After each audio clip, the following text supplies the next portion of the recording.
Hello, di bali, ang gagawin natin ngayon is mag-create at mag-design ng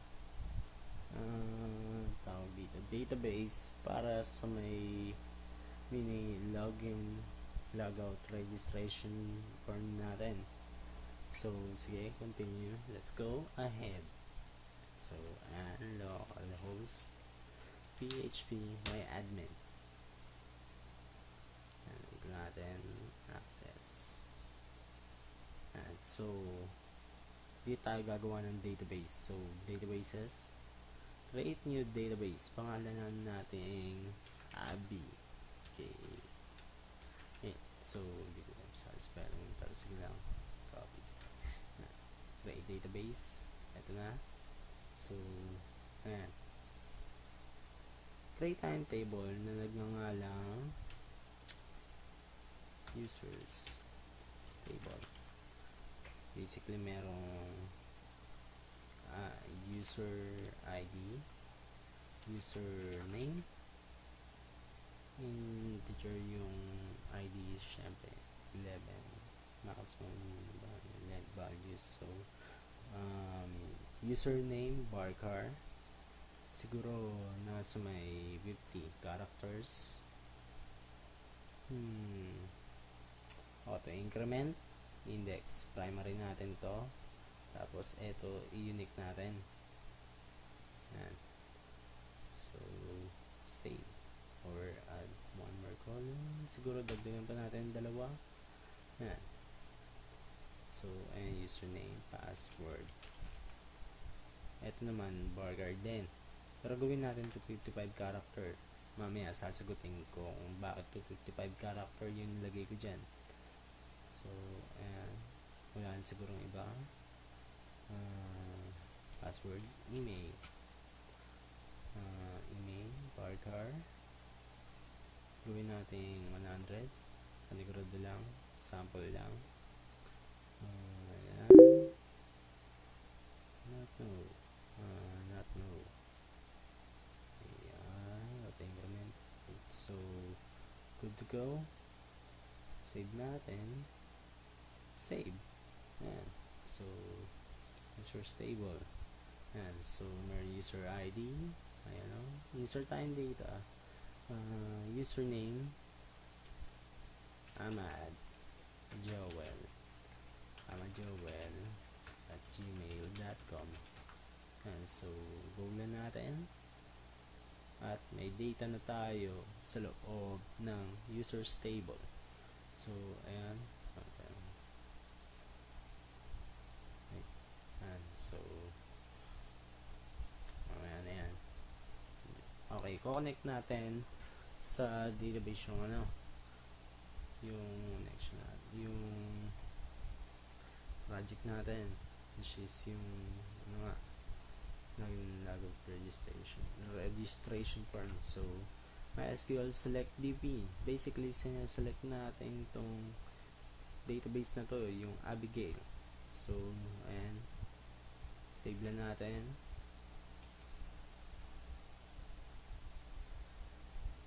Tapos, dito natin i-include yung functions.php require once. Includes functions.php.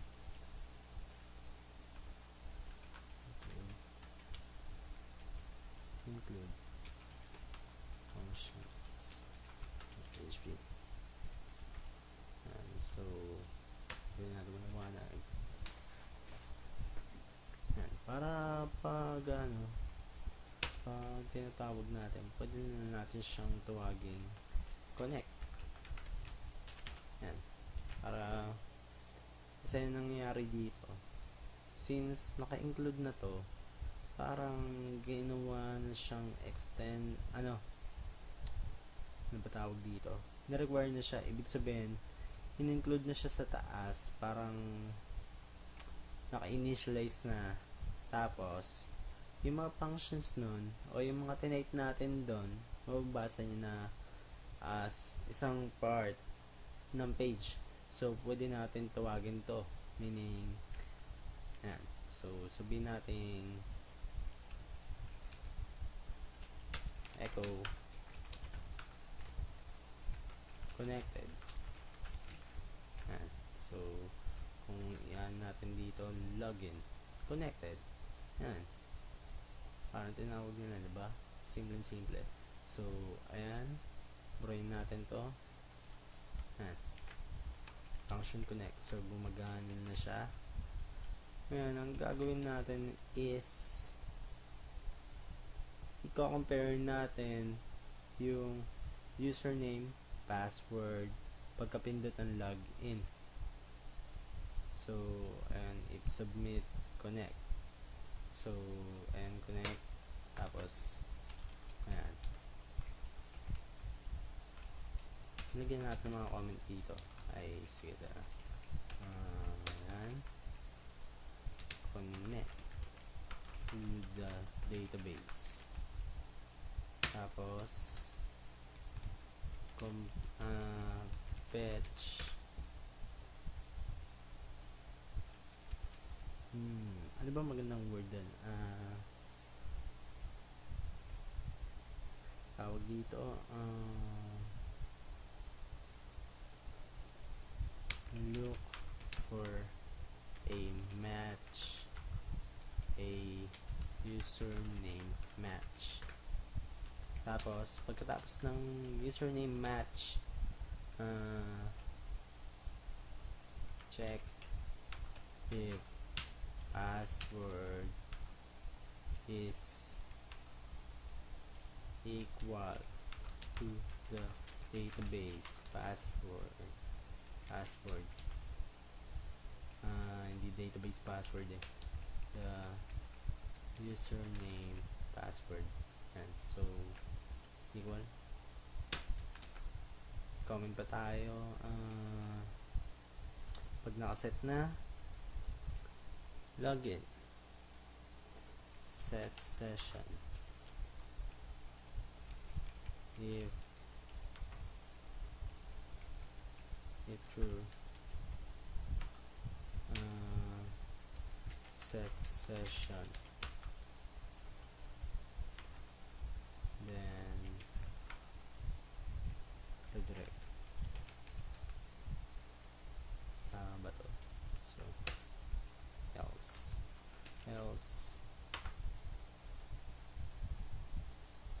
login a wrong password. Wait.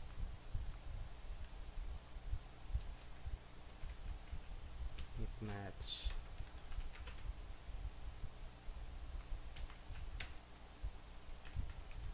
mga comments else wrong username does not exist. So, ganyan yung nare-ready na natin yung algorithm. So, ito na yung connection natin. So, para maliwanag, connect to the database. Yan. So, dito natin nilalagay. Sabi mo, gusto ng comment. So, look for a username match. Gagawa tayo ng function para dun. So, function check username. So, ayan. Lalagyan natin ng parameter username. Ting papasa natin. So, MySQL query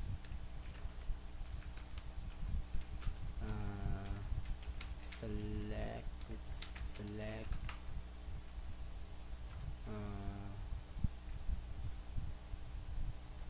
all go ba? Kailangan isipin. So, username. Sige. Select username,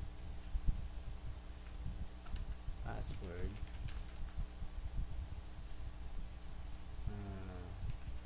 select user ID, username, password, pangalan table, users table, oops, table, where username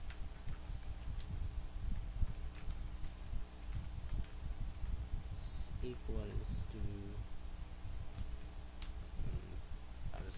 para safe yung query natin. Dito username, yan. So username is equals to username,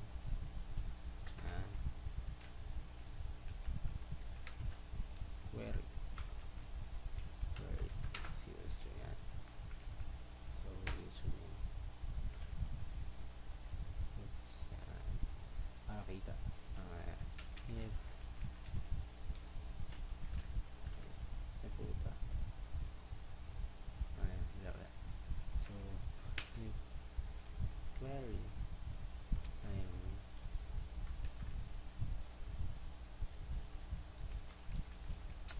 MySQL, if MySQL numRows query is greater or equals teka lang, query is equals to 1, return true, else camera natin single line, hindi naman talaga kailangan ito. So yeah, let's return false. Self-explanatory. So ganito na nga, para saan tong MySQL numRows is, alam mo yung kung ilan yung select niyang data. Kunwari may tatlong pinili na username na magkapangalan, sabihin natin username is equals to Ahmad, na may tatlong match, tatlo yung i-return niya. Kung ilan, ayun lang yan, kung ilan. So kung Ahmad yung select mo ron, kukunin niya itong mahabang data na to. Hindi ako doon. So pag-isip-sip ko, tama pala to. Yan.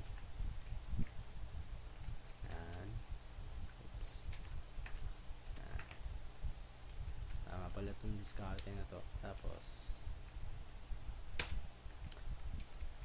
kung na-return niya yung true, paano nga ba? I-return natin yung ano, return true. Siguro ano na lang. Basta isin natin later yan. Testing gumamit. So yan. Basta ang pinaka-point is kailangan may ma-select siya para maging true. Tapos kung 0 or greater or kahit anong condition, return false. Kasi kailangan natin yung isa para makuha yung data. So ayun. Next tutorial na lang. Sobra na yung oras ko. Thank you.